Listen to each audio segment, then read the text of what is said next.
What's your creepiest glitch in the Matrix or unexplainable thing that's ever happened to you? I remember being pretty young, like 9 or 10, and I was the car park of a pub in England, Southend. I remember seeing someone in their teens in the window of a house looking over the car park. They waved at me, and I felt like I knew them somehow. My parents asked who I was waving at, and I said just some lady in the window over there. Didn't think much of it. Fast forward 10 years. I was at my nan's new house. I remember walking into her room, which I never was allowed to do, going to the window. I then realized I was in the house looking over that same parking lot and remembering that interaction years before. Then a girl around 9 or 10 who was in said car park waved at me, and I waved back. I felt like I knew her. Could not explain it, and have never told anyone about it. It freaked me out. When I was a teenager, my family lived in a big 115-year-old brick house. Plenty of creepy stuff happened, but one night I was heading to bed when the door between the first floor kitchen and the basement stairs absolutely slammed shut. It had a unique sound that I recognized immediately as the kitchen/basement door. There were no windows open. That cold caused a draft. Our dog was asleep on the second floor. I was on the second floor. My parents were both asleep in the third floor attic. Had been converted to a master bedroom. None of us could have shut the door. Fucking terrified. I worked up the courage to go investigate, carrying my hilariously teeny pocket knife for protection. As I went downstairs, I turned on every light. When I reached the kitchen, the door was wide open. Even more freaked out, I ran back up to bed, leaving the lights on. A minute or two later, I heard a definite SSSSHHHHOK from downstairs. I laid in bed and was ready to accept my demise. Eventually I somehow fell asleep, and in the morning I was there first downstairs. I woke up before my parents and dog, and found that the lights were all off, and the basement door had been shut again. Weird but happy. About 5 years ago in November we lost our family dog to cancer. She was the dog my children grew up with, loved by all. At the next Christmas, at the end of the day of gifts, food and family, as I was picking up, I found a tiny pewter dog figurine sitting on the mantle. I asked everyone who had been at the house that day if they left it. No one had. Okay, weird, but took it as a good omen. When my eldest went back to college at the end of that Christmas break, he asked if he could take the little figurine to remember his dog. Of course, I said yes. A week or two later, picking up around the house, there was the figurine again. I called my son and said, "You forgot the dog figurine." He said, "No, I didn't. It's right in front of me on my desk." I had now found the second figurine! Exclamation mark. Again, no one claimed any knowledge of it. No idea how, but I still have the two of them tucked away on a shelf to this day. About a year ago, me and my cousin visited Los Angeles. We were driving around using Google Maps, and after missing our third or fourth exit, we swear we both heard it sigh loudly before it rerouted us. We freaked out and made sure our driving was on point the rest of the ride. The rest of the trip there, if we missed any of our exits or turns, we always apologized to Google, so hopefully she would know we were just morons and not assholes. Removed a painting from the wall during a late evening cleaning. Put it away, and returned to the wall to see a never before seen painting on the same spot. Put a chill down my spine. I used to have a recurring dream as a teenager every night for months. I was sitting at a table on the patio of a restaurant. I was out there alone, waiting for my food. A homeless man comes up to the other side of the patio and asks for change. I'm digging in my wallet for a couple dollars, and then I hear tires screech and look up to see a crash in an intersection near the restaurant. I run out there to see if I can help, and as I run out into the road I get hit by a car and wake up at the impact. After a while the dream stopped, and I put it out of my mind. Fast forward to me being 28 and sitting at an on the border on the patio waiting for my food. A homeless guy comes walking past the restaurant, but doesn't stop and ask for change. It makes me think about that dream though, and I start to feel uneasy. Shortly after, I hear the tires screech, and I see a wreck happen in the intersection near the restaurant. I begin to run out there, but stop at the sidewalk and look out towards incoming traffic, and there is Insuv not slowing down.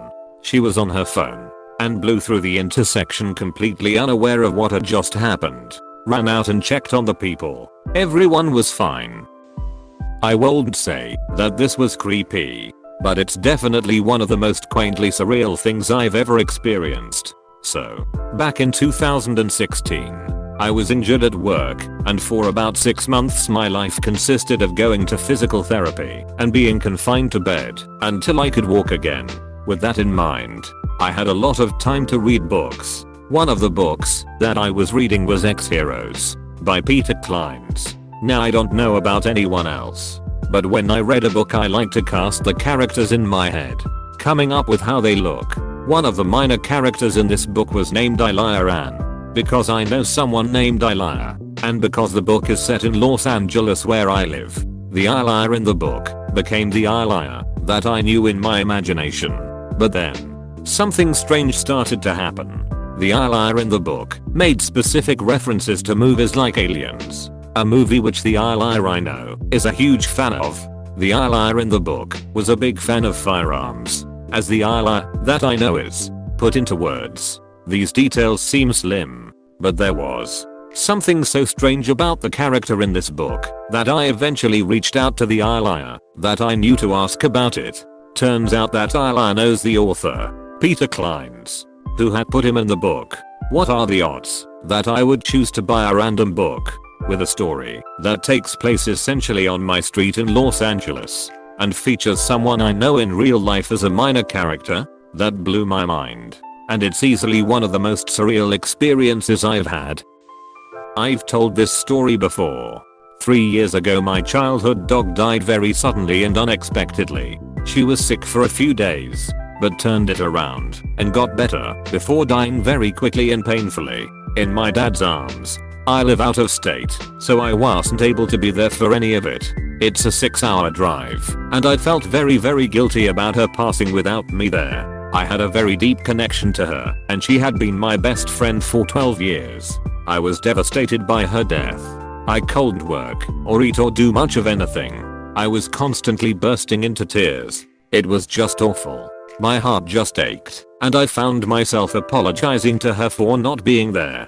I just felt so guilty. One night I had a dream about her. I dreamt I was in this empty space and Charlie came running up to me, whimpering excitedly. She was licking my face and generally just freaking out, and I was sobbing. I knew she was dead, and I knew she was visiting me in my dream. I was very aware of it all. I kept hugging her and crying and apologizing, and she just kept licking my face and being affectionate. I woke up with tears streaming down my face and sat up in bed. I could still smell her distinctive smell, and on my sleeve I pulled off one of her hairs. She had never been to my apartment and I hadn't seen her recently. It wasn't a cat hair either, as Charlie was a collie mix and their fur pattern is very distinctive. It may all be coincidence, but it was so vivid and real. I like to think she was visiting to let me know everything is okay and to not worry. I haven't had a dream like that since. Not my story, but my grandpa's. So he served in the Navy and hadn't come home for 5 years. He finally got to go home, and on his way, he saw his old friend. Let's call him Wally. Wally was getting on his normal bus, and my grandpa shouted hi to him. But Wally didn't respond. But he didn't think much of it. Seeing how Wally didn't have the best hearing, Wally got on his bus and looked my grandpa in the eye as the bus drove away. Later, after he got home and was talking to his dad, he asked him how Wally was doing and told his dad about how he saw him earlier. His dad was silent for a minute and asked him if he was sure he saw Wally. My grandpa said yes, and his dad replied, "Wally died 6 months ago." Apostrophe. I died. I saw it. I lived it. Either it was another world with a version of me that died I saw, or I'm going crazy but I died. We had a pep rally in school, and after it was finished we had to go back to class. Well, my friend and I were not into that, so we wanted to across the street to Sonic. Across the school there is not heavy traffic, but if you don't pay attention you could get hit. Well, I remember walking with him, and he dropped something, so I went across the street first. I just saw a red Tahoe heading right for me, and I got hit. I remember everything. I remember gasping for air. I remember waking up and sleeping again. Then nothing. All of a sudden I was back in the stadium again, and the exact same words came out of the principal's mouth. My friend wanted to go get Sonic, but I was freaking out. Was asking him everything. I thought it had to be a dream. So I went with him, just to see what would happen. He dropped his stuff again and I waited. To my horror, that same red Tahoe showed up. I told him that I'm going back to school. I ain't dying again. I can still see the other version of me on that street, just messed up. Not even moving. I was on vacation on Florida visiting a friend. We were walking on the beach on a perfectly sunny day when everything went black for a second. I think it was weird, but explained it away thinking that my eyes were playing tricks on me until he looked at me and said, "Did everything go black for a second?" Apostrophe. One day when I was about 8, I didn't go to school because I was sick. My friend was supposed to bring me homework etc. But he never came. My granddad came home from work and he told me that that friend was dead. I was devastated. That night I had a dream. I was with my friend at a playground next to our school and we were talking. Then he told me that he is safe and it didn't hurt when that car hit him. The next day my mother wanted to talk to me about that situation and she asked me if I wanted to know what happened. I told her that I know everything because my friend told me. She thought that my granddad told me, but he did not. He said that he did not wanted to tell me without her knowing it. That night I had a dream again and I was talking to him again. We were playing and having fun and he told me that he really had to go and we won't see each other ever again. The next day was his funeral and I really haven't had a dream about him ever since. Might get buried, but oh well. When I played baseball as a kid, they were handing out the trophies at the end of the season. They called out the names of the kids while we received our trophies. There happened to be a kid with the same name as me. We met after the ceremony because it was weird since our last name isn't a very common one. We had the same birthday and everything. We looked alike. Both our dads were named Derek and both of our sisters were named Lily. As a kid, I found it cool. As an adult, I find it cool and also disturbing. This summer I bought my girlfriend a last-minute birthday trip to go kayaking around the San Juan Islands off the Washington state coast. After a long drive and ferry trip, we found the tour group of about 20 people and were then shuffled into a shuttle van for a ride to the beach. Now, my girlfriend has a unique name similar to the name of a famous painter. Let's say it's Rebecca Warhol just for fun. It's not. She's a little ray of sunshine. And started chatting with the middle-aged woman sitting next to her on the shuttle as we waited to leave. The woman noted that she had always loved the name Rebecca, as it was her mother's name. They made pleasant small talk in the van until the tour guide passed around the sign-in sheet for all of us to fill out. That's when things got strange. My girlfriend wrote her full name on the sheet and passed it on to the woman, who immediately shouted, "Oh my god," and started crying. After a few minutes of total confusion, she told us Rebecca Warhol was my mother's full name, and these islands were her favorite place in the world. She passed away this summer from cancer, and we've traveled hundreds of miles to spread her ashes here. We were stunned. I literally picked a random date, time, and tour company, and then we were split into the same group as this woman and my girlfriend was sitting right next to her on the shuttle. What the hell? She continued by saying, "My daughter told us that Nana Rebecca would be with us on this trip, and I didn't believe it until now. It was the most unbelievable coincidence we had ever experienced, and has totally convinced me that there's more to this world than we think." As my brother later said, the universe winked at us that day. Please subscribe and leave a like if you enjoyed this video, and if you want to see more of Reddit Universe.